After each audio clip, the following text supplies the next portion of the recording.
Alright, hello and welcome back to Let's Play yet another no-name MAME game. Today's no-name MAME game is, of course, Pigskin 621 AD. Well, let's play. So, we've got our choice of Pigskin 620 AD or Pro Pigskin. Alas, we'll be starting out with one it recommends beginners play. Dig that kind of rockin' music. And I wish the colors were color-coded. Oh, that's gonna be surreal. One button punches one by one button punches the other. Let's go! Alright, and then, I mean, I know it, well, actually, it doesn't really say football or anything. It's only implied to be football. So in actuality, it's more rugby than anything. Oh, gosh. Ah, and then you can just run around and cause mayhem as you see fit. Oh, that's great. Oh my god. I didn't know you could do passes quite like that. I'm open! Let's kick some out! Jeez. Back here! Spread out! And it even has like voices and it's yelling at you. This game is like complete chaos. This kind of reminds me of this game for the Genesis called General Chaos, where, I mean, the best one is you versus someone else, and then basically you just kind of walk around. Okay, so you control a 5-man band of characters, but you directly control one of them at any given time, and then your actions are mirrored by the other guys. So what you can do is you walk around, you press A, and you start shooting everything in sight. But it's basically just chaos after a while, especially given the control scheme, because there's not a whole lot you can do. Oh no. Like, yeah, you can't pass forwards, I think. Which, yeah, you'd probably expect that. Dang.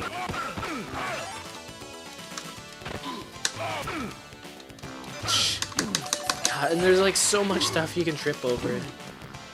Oh wow, but like, a well-timed punch really does make the difference.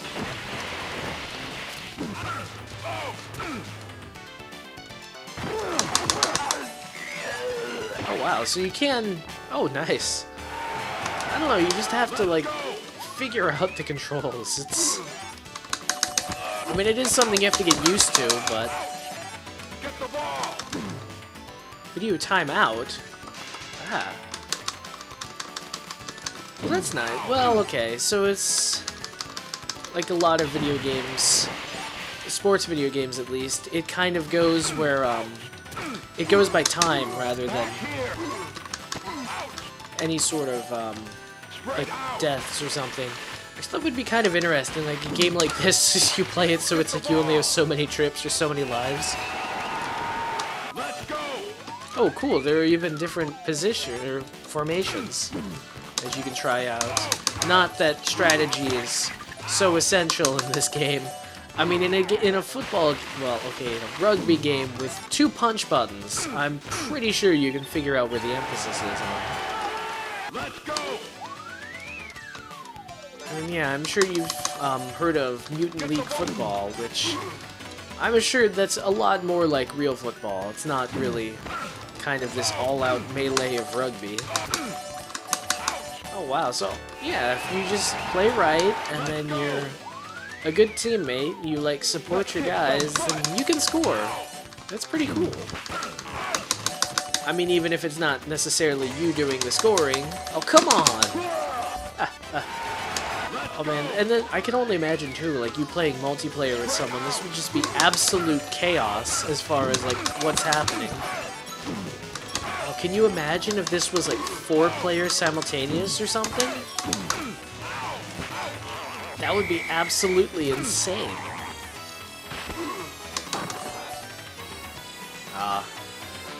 End of first period? Are there more?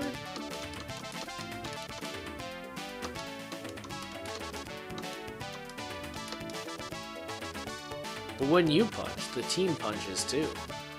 Okay, so you can't just like go around rampantly punching everywhere or else your teammates will get hurt. Oh, weird. So, are there 4 periods to a game or is it just 2?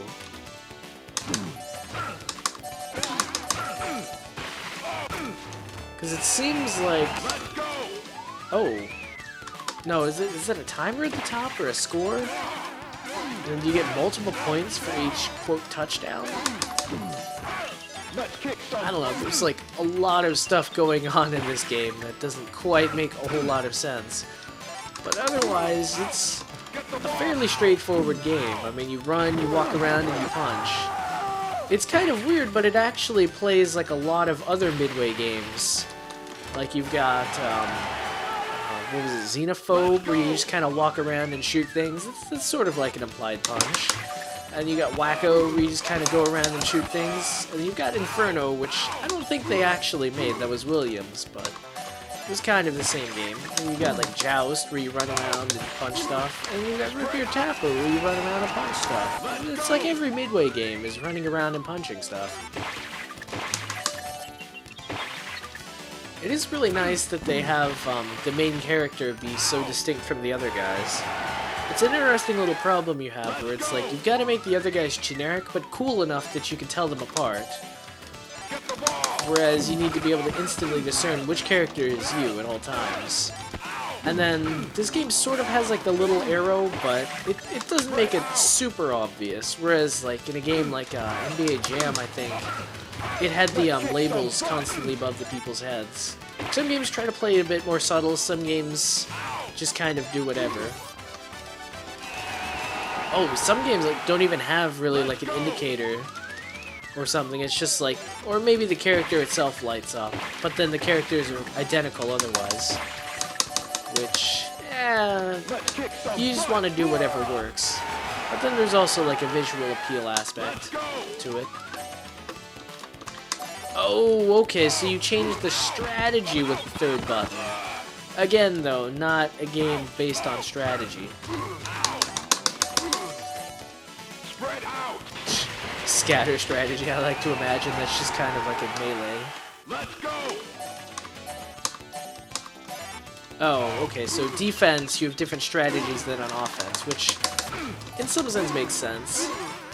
But, I mean, I'm pretty sure the same strategy you use on offense, which is run around and punch things, probably works on defense. In fact, if you think about it, you probably shouldn't even be using that on offense. Oh, wow. It's kind of hilarious. Well, it's like, how deterministic can you make a game while still making it feel inherently random? And this is pretty close to feeling random. And yet at the same time, I mean, if you did the same sequence of controller inputs, I think each game would turn out the same. So, it's just kind of interesting. It's like, what level, how can you create a deterministic system that behaves like a random system? And ultimately, that's like the idea of chaos, where small, essentially identical initial conditions can create large changes in final conditions. And in this, like, if one guy moved a little bit up instead of down at a point, it's like, that'd be a score rather than that. So, end of the first half. Each period... Oh, wow. Did they really make you put in more time, like, halfway through? I'm gonna feel like your credits are paying for time, but... I don't know, it doesn't really make a whole lot of things clear other than those are the bad guys and those are your guys.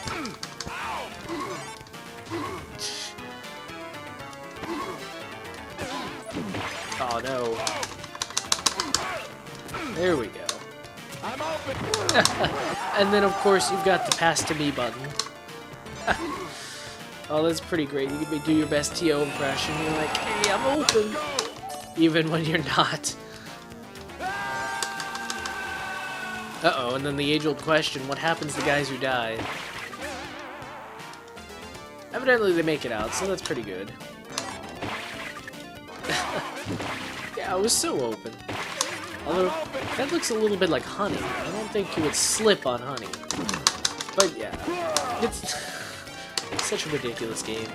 And I'm not even sure I can necessarily complete like a whole game of this, because it's just gonna keep on going like this. It's just gonna be the madness.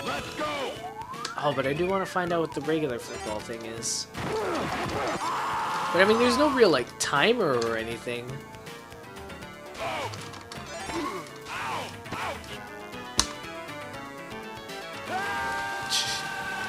No, I'm pretty sure you guys must respawn, although I'm not sure where they go. Where do they go? Oh, I guess they just walk out of the trap? Oh, that's pretty ridiculous. It's like, even though you fell into a trap, it's like, no, you're pretty much good to go.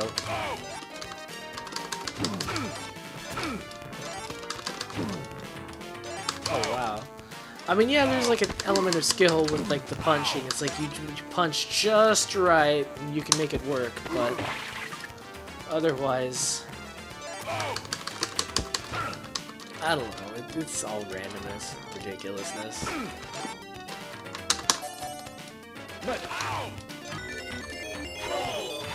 Send in the troll. Oh, because we're down by like 15 some odd points. Well, let's pass to the troll. I mean, we got him. Back here. Oh, pass to me, right. Long pass to the troll. What's he gonna do? Or is he just like an extra person? And how did my guy get there so fast?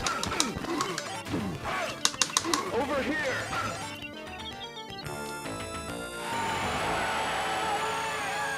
One, two, three, four, five. It's still 5 on 5. I'm not entirely sure what the point of the troll is. Maybe he's supposed to be, like, stronger or something, but... Pass it. Get the ball. I'm open. It's like an episode of Scooby-Doo or something. That'd be so great. It's like if they had the Benny Hill team. Like, you're just, like, running around. Oh, wow. Unfortunately, I'm pretty sure it's like copyrighted or something, but that would be great.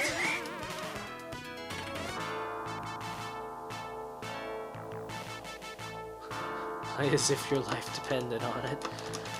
Oh man. Let's go.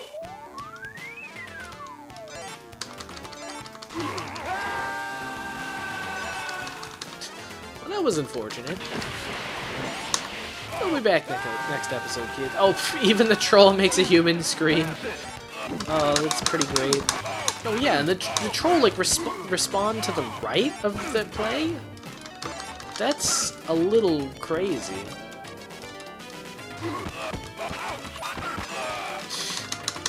Oh yeah, Rampage was a game while walking around and punching things.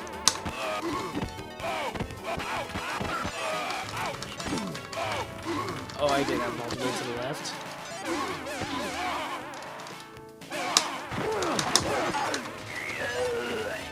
Oh, come on, he ran into a column and got hurt. Well, I wonder what happens to the loser, although I'd rather not feel what happens to the loser. And also, do we lose the troll if we lose? That would seem like it would be unfortunate, but might not matter.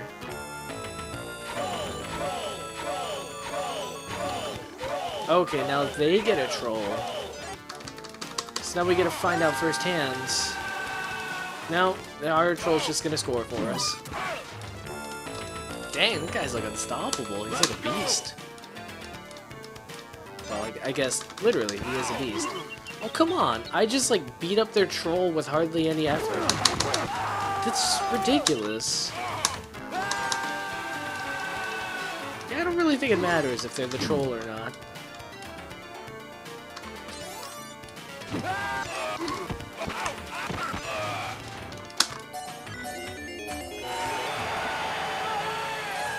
Let's go.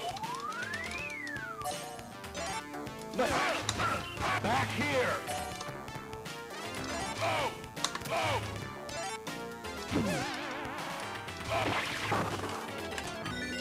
Alright, hello and welcome back to... Yeah, I know, it's halfway through.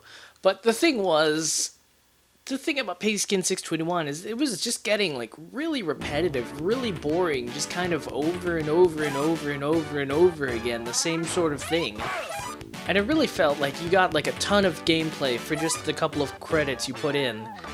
And, I mean, just so much gameplay that you'd actually get sick of it. And, I mean, that does kind of sound like the pipe dream of every person ever in an arcade, where you just kind of put in a couple quarters and you get to play all day.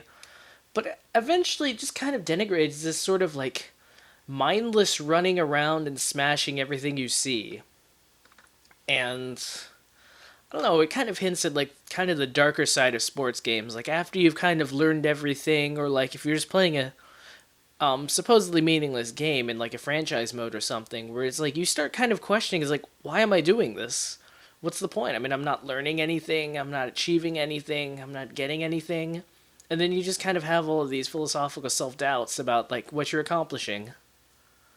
And I think after a while Pigskin 621 goes into that. That being said, otherwise it's a fairly well executed, technically nice looking game with simplistic if fun, fun if simplistic gameplay elements. Well, on that note, though, let's see. Well, okay, I stopped playing the Pigskin 621 just because it was going on and on and on, and I realized I had nothing to say, and it was just, I got completely sucked into the mindless action. But there is one final little thing before we leave off, and my plan was to like play through the entire game and then see what Pros Pigskin was all about, but it was just taking so long, and I mean, that's impressive actually, to get like an entire day's worth of gameplay out of like a single credit, but after a while it just felt like nothing was happening. Alright, so what's this all about? That's it? It's just kind of a harder difficulty level? It's faster and it's a harder difficulty level. That's it? I thought for sure this would be like based in modern day or something for whatever reason. I mean, I'm not even entirely sure why they market this as like the hard mode, because the other one is kind of painfully easy. Oh wow. Man, these CPUs are pretty competent. It's pretty hilarious when like the least competent player on the team is you. By far you. Wow. Back here. Dang, okay.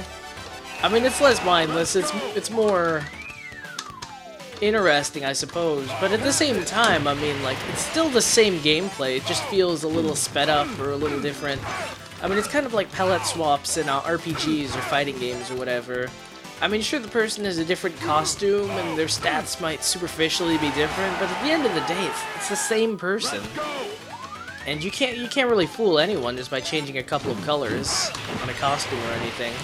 And you can't really fool anyone by just speeding up the action and gameplay in this one. It's still gonna be the same game.